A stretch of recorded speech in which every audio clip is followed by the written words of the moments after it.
नमस्कार, कैसे हैं? मेरे ख्याल से अच्छे होंगे, अपनी पढ़ाई लिखाई खूब अच्छे से कर रहे होंगे। यूपी पीसीएस प्रीलिम्स 12 अक्टूबर को होना है, उसकी तैयारी आप कर रहे हैं। आरओ आरओ प्रीलिम्स का रिजल्ट आना है, मेन एग्जाम होना है, उसकी तैयारी आप कर रहे हैं। दोनों में टाइम मैनेज नहीं कर पा रहे हैं। कई बार सोच रहे हैं कि आरओ आरओ मेंस एग्जाम पढ़ें या फिर पीसीएस प्रीलिम्स पढ़ें, और उसमें सबसे बड़ी जो डायलेमा की स्थिति है उसका कारण क्या बन रहा है, सबसे बड़ा कारण क्या है, तो वो ये है कि आरओ का रिजल्ट कब आएगा। अगर आरओ का रिजल्ट आ जाए तो आप फोकस हो जाएं। आरओ में अगर आपका प्रीलिम्स पास हो रहा है तो मेंस में फोकस करें, और अगर दुर्भाग्य है किसी कारण से प्रीलिम्स आपका नहीं पास हो रहा है तो आप पीसीएस प्रीलिम्स पे फोकस करें। ये एक दुविधा की स्थिति है। आरओ का रिजल्ट कब आएगा, इस समय की सबसे बड़ी वही यही सब लोग यही पूछ रहे हैं कि कब आएगा। तो एक अनुमान है कि ये रिजल्ट 15 सितंबर के बाद कभी भी आ सकता है। 15 से 20 सितंबर के आसपास आ जाएगा। अब मान लो कि 15 से 20 सितंबर तक ये आएगा, तो 15 दिन अभी बचे हुए हैं और आपका टारगेट आरओ ही है।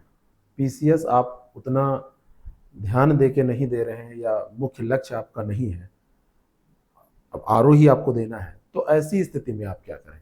जिन लोगों का पीसीएस है और मुख्य लक्ष्य उनका पीसीएस एग्जाम है, तो वो लोग तो अपना प्रीलिम्स परीक्षा खूब अच्छे से पढ़ें।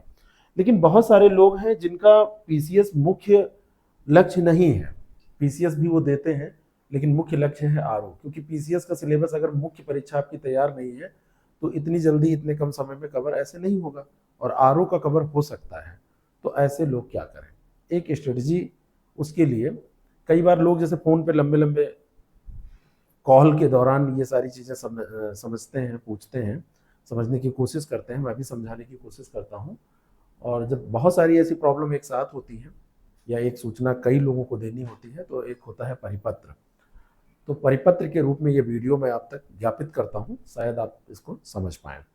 आपके काम का नहीं है तो आप इसको ना देखें, अगर आपके काम का है तो आप इसको अवश्य देखें।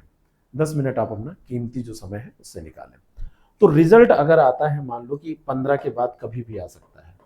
अब 15 सितंबर के बाद कभी भी अगर आएगा ये रिजल्ट, तो कब आएगा? तो कभी भी आए, 15 के बाद 20 को भी आ सकता है, 17 को भी आ सकता है, 18 को भी आ सकता है। सब लोगों को ये तिथियां पता है लगभग। तो इस बीच में हम करें क्या? सिलेबस आरओ का मान लो मेन एग्जाम, अगर अभी बात चल रही है कि 9-10 दो बातें चल रही हैं, एक 9-10 नवंबर को हो सकता है, मेरा अनुमान है कि नवंबर लास्ट दिसंबर में कभी भी हो सकता है, ऐसा पहले से मैं बता रहा हूँ। 9-10 की चर्चा 9-10 नवंबर की खुद चल रही है, मतलब 9-10 के आसपास हो सकता है। टाइम ये खाली भी है, हो सकता है। एक अभी बीच में चर्चा सुनाई दी थी, क्या जनवरी में ये चला जाएगा? इसके बारे में कोई बहुत प्रमाणित बात मेरे पास नहीं है तो मैं कर नहीं सकता हूँ। अब हमको हमेशा मान के चलना चाहिए जो नज़दीकी डेट हो, क्योंकि आयोग अगर किसी नज़दीकी डेट में ये एग्ज़ाम रख देगा तो ऐसे में आप क्या करेंगे?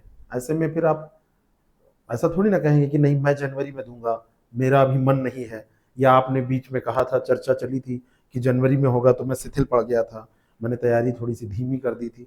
तो इस तरीके से तो कोई काम हो नहीं सकता है। तो 9-10 नवंबर को मान के अगर आप पढ़ रहे हैं तो आपके पास 2 महीने का वक्त है। अगर 60 से 70 दिन का आपके पास समय है, 70 दिनों का समय है, इसमें आपको पूरी तैयारी करनी हो, अगर आप आरओ फोकस्ड हैं तो आपको क्या करना चाहिए? अगर आप तैयारी का आधार बनाएं तो किस चीज को आधार बनाना चाहिए? किस चीज की तैयारी करके आपकी सफलता की गारंटी आप ले सकते हैं? हमारे गारंटी लेने से उतना फर्क नहीं पड़ता है। आप जब अपनी गारंटी लेते हैं तो बहुत फर्क पड़ता है। आप जब सोच लेते हैं, ठान लेते हैं कि आपको करना ही है, तो हम उसमें सहयोगी हो सकते हैं। और हम जब ठानते हैं कि आपको कराना है, हर हाल में आपको करना है, और मैंने ठान लिया है, तो उसमें हम सहयोगी होने के बावजूद भी बहुत कुछ इसलिए नहीं कर पाते क्योंकि आप कर ही नहीं रहे हैं, आप मेहनत ही नहीं कर रहे हैं। तो ऐसे में तैयारी का आधार सबसे पहले तो यही होना चाहिए कि आपको ये डिसीजन लेना है कि आपको आरओ एआरओ फोकस्ड पढ़ाई करनी है या फिर आपको पीसीएस पे फोकस्ड होना है।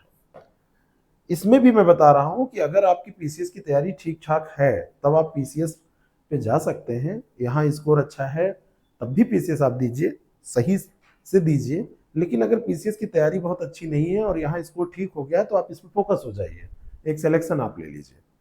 बात समझ में आ रही है? तो अगर आप आरओ पे फोकस्ड हैं तो इसका सबसे पहले आप सिलेबस देखिए, सिलेबस एनालिसिस करिए। तो मेन एग्जाम का सिलेबस 400 मार्क्स का है। आप कंटेंट ढूंढिए कि आपको पढ़ना क्या है। कंटेंट में कंफ्यूजन भी बहुत है, 4 किताबें, 4 नोट्स और अलग अलग प्रकार के। 400 नंबर का पेपर होना एक इसकी खूबसूरती है, छोटा होना इसका, और एक चैलेंज भी है। एक चैलेंज भी है कि अगर 400 नंबर का पेपर आप सही से कर ले जाएं तो बहुत छोटे एग्जाम में आप बड़ी छलांग मार ले जाएंगे। और चैलेंज ये है कि अगर यही 400 नंबर का पेपर आप सही से नहीं कर पाए तो छोटी गलती आपको बाहर कर देगी। तो कंटेंट इसमें बहुत महत्वपूर्ण हो जाता है, इसका इंपॉर्टेंट रोल हो जाता है, क्योंकि अगर इसी पे कंफ्यूजन आपका बना रहेगा तो आप पढ़ेंगे क्या? पढ़ते रहेंगे, कंफ्यूजन क्रिएट होता रहेगा। और इन सारी चीजों की उपलब्धता तो बड़ी आसानी से हो ही जाती है। सबसे ज्यादा परेशान करती हैं ये चीजें। आपने सब कुछ इकट्ठा कर लिया, सारी सामग्री आपके पास ढेर लगी पड़ी है और आपने आंसर राइटिंग नहीं की, आंसर राइटिंग बिल्कुल कर ही नहीं रहे हैं, आपको टाइम मैनेजमेंट नहीं आता है। यहाँ पर अभी टेस्ट चल रहे हैं और हम 1 घंटे के पेपर में अगर एक कंप्रिहेंशन दे देते हैं, 10 वोकैब दे देते हैं, एक लेटर लिखवा लेते हैं तो वो पूरा नहीं हो पाता है। एक लेटर केवल लिखवाते हैं, नहीं पूरा हो पाता है। अभी आपको 2 लेटर और लिखने हैं, टेबुलर फॉर्म भी करना है, मुहावरे लोकोक्तियां भी करना है, कंप्यूटर का पूरा पोर्शन पड़ा हुआ है और वो नहीं हो पाता है। तो अगर वो नहीं हो पा रहा है तो आप फिर कैसे एग्जामिनेशन हॉल में करेंगे? तो वहां पर आप जल्दबाजी करेंगे, वहां पर आप जल्दी जल्दी चीजों को समेटने की कोशिश करेंगे। और दूसरा एक व्यक्ति जो लगातार प्रैक्टिस कर रहा है उसका 1 घंटे भी बड़ा सुंदर हो जाता है, बहुत बढ़िया से वो लिख लेता है, टाइम मैनेजमेंट उसको आता है। तो आप ऐसे में फिर कैसे चीजों को क्या करेंगे? बात समझ में आ रही है? तो इन सारी चीजों को आप यही कर लीजिए, एग्जामिनेशन हॉल में जाने से पहले ही कर लीजिए। टाइम मैनेजमेंट केवल प्रैक्टिस से आता है। टाइम मैनेजमेंट की कोई थ्योरी नहीं होती कि उसकी आप क्लास कर लें कि इतने समय में इतने नंबर के क्वेश्चन पे इतना समय देना है, कॉम्प्रिहेंशन पे इतना समय देना है। ये आप कैलकुलेट करके रख तो सकते हैं, लेकिन इस पे दावा नहीं कर सकते अगर आपने सच में प्रैक्टिस नहीं की है। सिलेबस को आप देखेंगे तो ये जो सिलेबस है, सामान्य हिंदी में आपका जो ऑब्जेक्टिव वाला सिलेबस है और यहाँ पर जो जीएस का आपका ऑब्जेक्टिव सिलेबस है, ये दोनों मिलाकर 160 नंबर का ये सिलेबस है।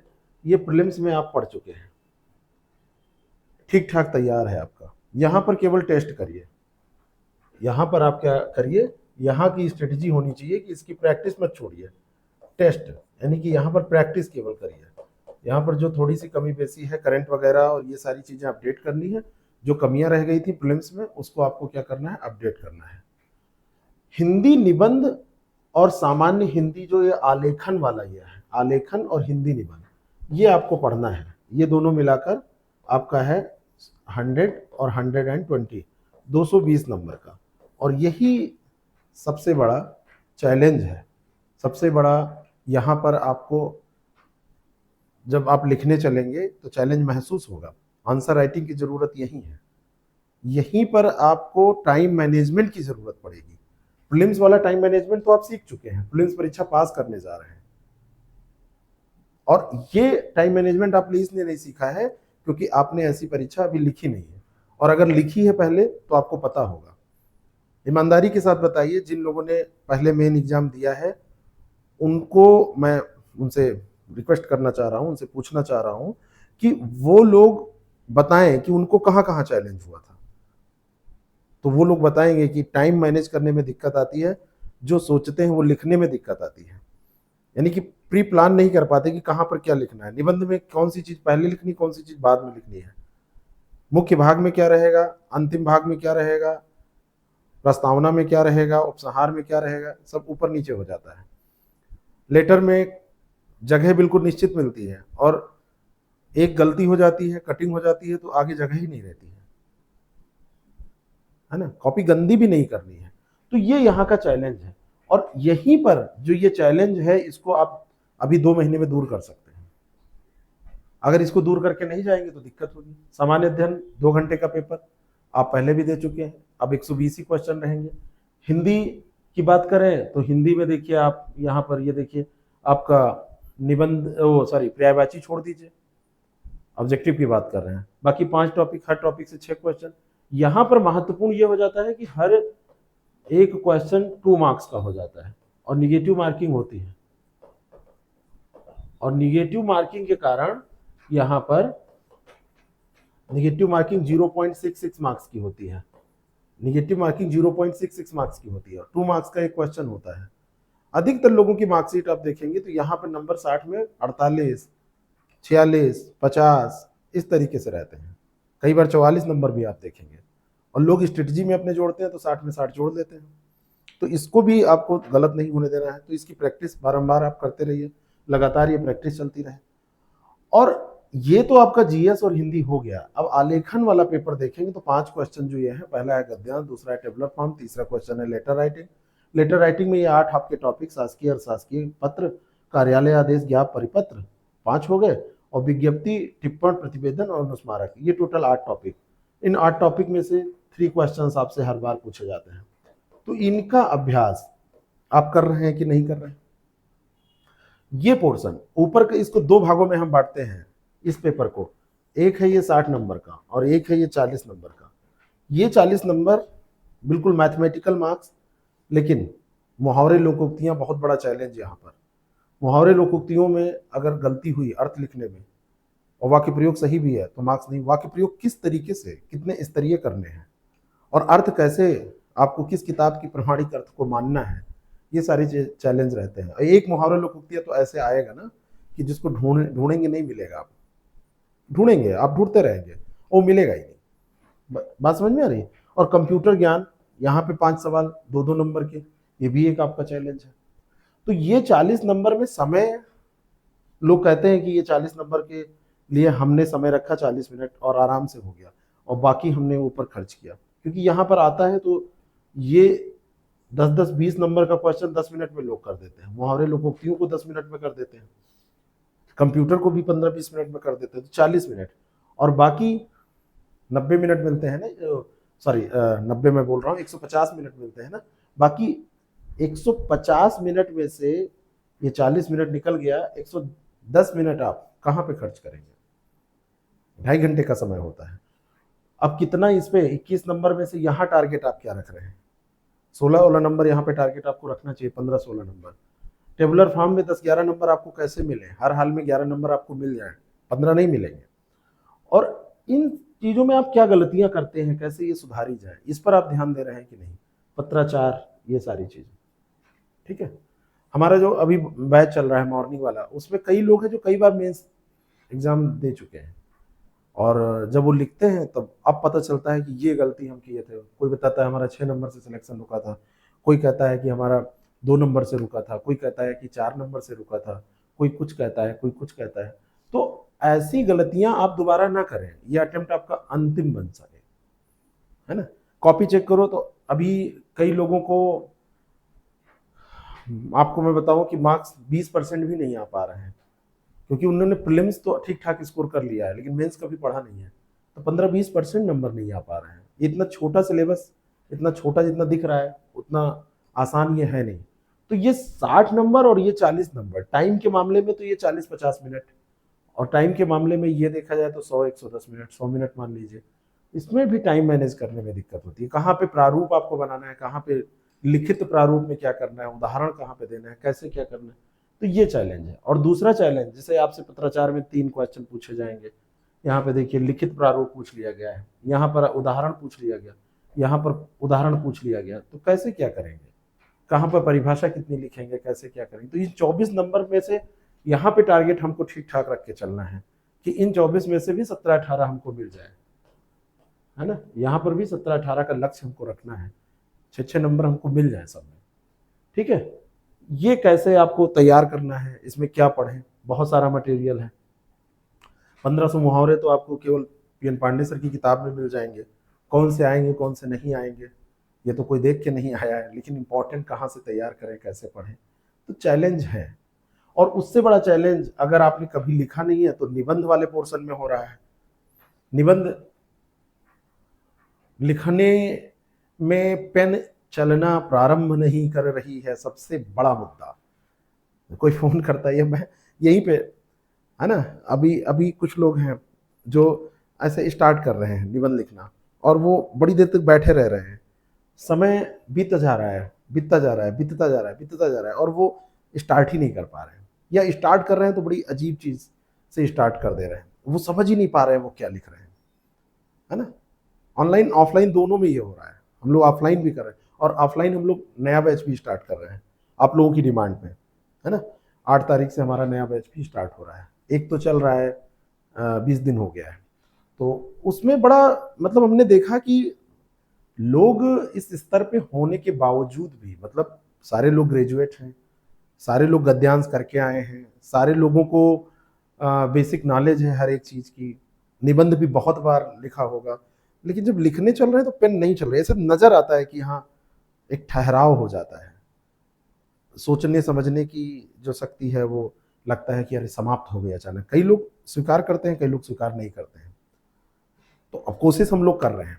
तो इसमें और फिर इसकी स्ट्रेटजी क्या होनी चाहिए, जैसे हर एक से एक एक निबंध आपको लिखना है, तो तैयार कितना आप कर रहे हैं, है ना, हर एक सेक्शन से कितने निबंध, तो हम कह रहे हैं कि 2 यहाँ से 2 यहाँ से 2 यहाँ से टॉपिक तैयार करिए, हर टॉपिक पे 3-3 कम से कम निबंध तैयार करिए, 18-20-25 निबंध आप पढ़िए। कुछ लोग कह रहे हैं नहीं हम लास्ट में इंपॉर्टेंट पढ़ लेंगे, तो इंपॉर्टेंट आप पढ़ लेंगे, इंपॉर्टेंट पढ़ के आप हो सकता है फंस जाए, लिख भी ले और आपका वो बेड़ा पार भी हो जाए, लेकिन वो इत्तेफाक होगा। क्वालिटी अगर आपको देनी है, क्वालिटी के साथ अगर आपको कुछ करना है कि हाँ अच्छा लिखना आ जाए, तो लिखना तभी आएगा जब आप कई निबंध लिखेंगे, लिखना तभी आएगा जब आप हर एक टॉपिक पे कुछ ना कुछ कंटेंट नोट्स बना के रखेंगे, लिखने का प्रयास करेंगे, झिझक दूर होगी, तभी आपको आ पाएगा, ऐसे नहीं आएगा। मतलब आप ऐसे डायरेक्ट जाएंगे एग्जामिनेशन हॉल में लिख देंगे, तो ये तभी आप कर सकते हैं जब आप लिखना जानते होंगे। अब अगर आपको आता है तो आपको फिक्र करने की जरूरत नहीं है, नहीं आता है तो आपको फिक्र करने की जरूरत है, और ये पता तभी चलेगा जब आप लिखने का प्रयास करेंगे, आप लिखने की कोशिश करेंगे। गद्यांश सिंपल सी बात है कि पढ़ के उसी से आंसर देना होता है, लेकिन सारांश कितने शब्दों में लिखना है, व्याख्या कितने शब्दों में करनी है, व्याख्या कैसे की जाए, आज ही की क्लास की मैं बात बता रहा हूं कि व्याख्या करने में बहुत सारी समस्याएं लोगों को आती हैं। कोई हूबहू उतार दे रहा है, तो कोई बाहर की बातें बहुत ज्यादा लिख दे रहा है। व्याख्या में आप उदाहरण दे सकते हैं, व्याख्या में आप समझा सकते हैं, व्याख्या का मतलब ही होता है समझाना, बढ़ा चढ़ाकर उसको समझा कर लिखना। लेकिन अब ऐसा आप उदाहरण दे रहे हैं कि बिल्कुल लग रहा है कि बिल्कुल नया ये एक गद्यांश ही तैयार हो गया, तो ऐसा भी नहीं, गद्यांश में बंध के आपको करना है। निबंध में भी यही है कि निबंध बंधन रहित होने के बावजूद भी टॉपिक से तो बंधा हुआ होता है ना। साहित्य और संस्कृति पे जब आप लिख रहे हैं तो वहां पे राजनीति वाला कंटेंट या समाज का वैसा कोई कंटेंट डायरेक्टली नहीं डालेंगे, भले ही वो समाज से रिलेटेड हो। तो इसकी स्ट्रेटेजी क्या होनी चाहिए, तो इसमें अगर आप चाहते हैं कि आपको सफलता मिले तो आप ये स्ट्रेटेजी अपनाइए कि ये झिझक दूर करिए। हर एक सेक्शन से आपको एक निबंध करना है, तो कम से कम 2-2 टॉपिक तैयार करिए, और पेपर वाइज टारगेट यहाँ पे रखिए कि कम से कम आपको 75 प्लस यहाँ पे स्कोर कर लेना है 120 में निगेटिव मार्किंग के बाद। हिंदी में कम से कम 55 के आसपास आपको स्कोर कर लेना है निगेटिव मार्किंग के बाद, है ना। और इसके साथ साथ ये ऑब्जेक्टिव हो गया, और सब्जेक्टिव हिंदी जो आलेखन वाली है, यहाँ पर भी आपको 65 से 70 नंबर के बीच में, मतलब 65 प्लस, ये सब्जेक्टिव वाले में भी स्कोर का लक्ष्य रखना है, और यहाँ पर भी आपको कम से कम 77-78 नंबर का लक्ष्य रख के चलना है कि यहाँ पर भी इससे प्लस नंबर आए।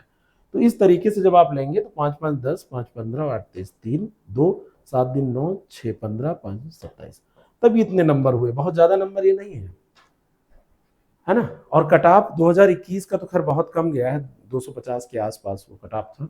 पहले कट ऑफ 280, 82, 84 इस तरीके से, मतलब 280 प्लस, तो 70% का आपको लक्ष्य रखना चाहिए। टॉपर्स के मार्क्स जो होते हैं वो लक्ष्य रख के चलने चाहिए आपको, बाकी जितने आएंगे ठीक है। बहुत लोग कहते हैं कि इतना लक्ष्य आप लोग बता देते हो, और फिर आप लोगों को क्या, आप लोग तो बस कानून बता के चले जाते हो, तो हम क्या बता दें आपको कि फेल होने वाला 33% लक्ष्य रखो। भाई जब टारगेट रखोगे तो कुछ आपको अच्छा टारगेट रख के चलना पड़ेगा ना, ऐसे थोड़ी ना है कि आप कुछ भी टारगेट वैसे रख के सेलेक्ट हो जाओगे, कुछ तो आपको रख के चलना पड़ेगा। तो इस तरीके से टारगेट जब बहुत खराब टारगेट भी नहीं है, ठीक ठाक टारगेट है, रियलिस्टिक है, जहां तक आप प्राप्त कर सकते हो। तो 5 5 10 5 15 8 23 के 3 और 7 2 9 6 15 5 20 7 27, ये 273 75 नंबर आपको लाने पड़ेंगे। इस तरीके से आप चीज़ों को वो करिए, है ना। और कहीं पे कम मिलेंगे तो कहीं आपके बढ़ भी जाएंगे। तो अगर आप ये सारी चीज़ें अपने आप कर सकते हैं, मेरी बताई गई बातें आपको समझ में आई हैं, आप अपने आप करिए, सबसे अच्छा होगा। आप कैसे अचीव करें, तो सबसे पहले आप सिलेबस को एनालाइज करें, सिलेबस को देखें, आप पीवाईक्यूज देखें, है ना, जो पूछा गया है, कंटेंट इकट्ठा करें। कंटेंट इकट्ठा करने के बाद में आप प्रैक्टिस पे सबसे ज़्यादा जोर दें। सबसे ज़्यादा आप क्या करिए, टेस्ट दीजिए, है ना। हमने अपने बैच में, अभी हमारा शाम का बैच भी स्टार्ट होने जा रहा है, हौसला 2.0, ये 8 से स्टार्ट होगा, 8 ऑफ सितंबर से। तो ये इवनिंग बैच है, अभी मॉर्निंग में एक चल रहा है। तो जिन बहुत सारे लोग हैं जो कह रहे हैं कि हम नौकरी पेशा हैं, हम तैयारी सर ऐसे नहीं कर पाएंगे, हमारे लिए शाम को ही टाइम उचित है। तो इसमें हम कक्षाएं तो आपको देंगे ही, जो भी क्लासेज हैं वो तो आपको मिलेंगी ही, आपको मटेरियल मिलेगा, और सबसे बड़ी बात है कि आंसर राइटिंग और फिर फीडबैक सबसे ज़्यादा इंपॉर्टेंट है। कॉपी चेकिंग और फीडबैक ये सबसे ज़्यादा इंपॉर्टेंट है। पर्सनली हम आपको गाइड करेंगे, पर्सनली हम आपको आपकी प्रॉब्लम जो भी होगी उसको सॉल्व करेंगे।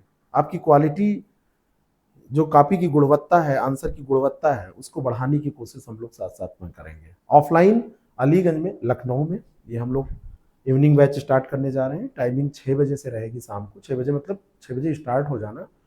तो आप डिटेल ये ले सकते हैं, और बाकी ऐप पर भी ये उपलब्ध रहेगा। ऐप पर ये आपका बैच कल लॉन्च हो जाएगा, कल से ये दिखने लगेगा।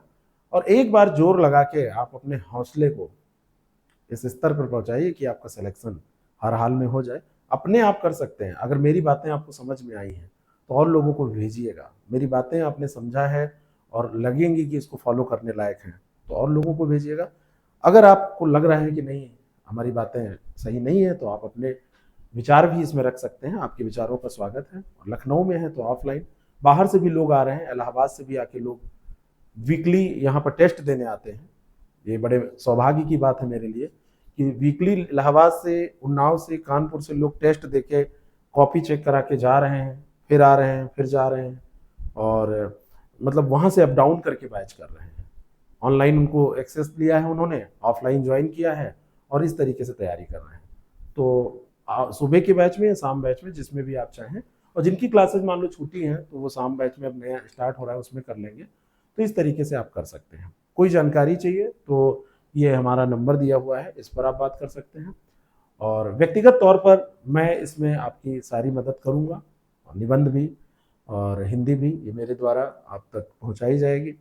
और जो भी बीच में गैपिंग होगी कि समझ में नहीं आया, तो उसके लिए मैं उपस्थित रहता हूँ यहाँ पर। कॉपी आपके सामने चेक होती है, और कॉपी में जो भी दिक्कतें होती हैं, थोड़ा लेट लतीफ़ भले हो, लेकिन लापरवाही के साथ नहीं, है ना। 4 दिन बाद कॉपी मिले लेकिन अच्छे से चेक हो तो ज़्यादा अच्छा है। Thank you so much. बाकी आप स्ट्रेटजी या किसी भी बारे में कोई जानकारी चाहते हैं तो हमारे नंबर्स पे कॉल कर सकते हैं। द सक्सेस प्रेप ऐप जरूर डाउनलोड कीजिए, और उस ऐप के माध्यम से आप हौसला 2.0 बैच कल से दिखने लगेगा, कल मॉर्निंग दोपहर तक आ जाएगा, तो आप वहाँ से भी इसको एक्सेस कर पाएंगे। Thank you so much.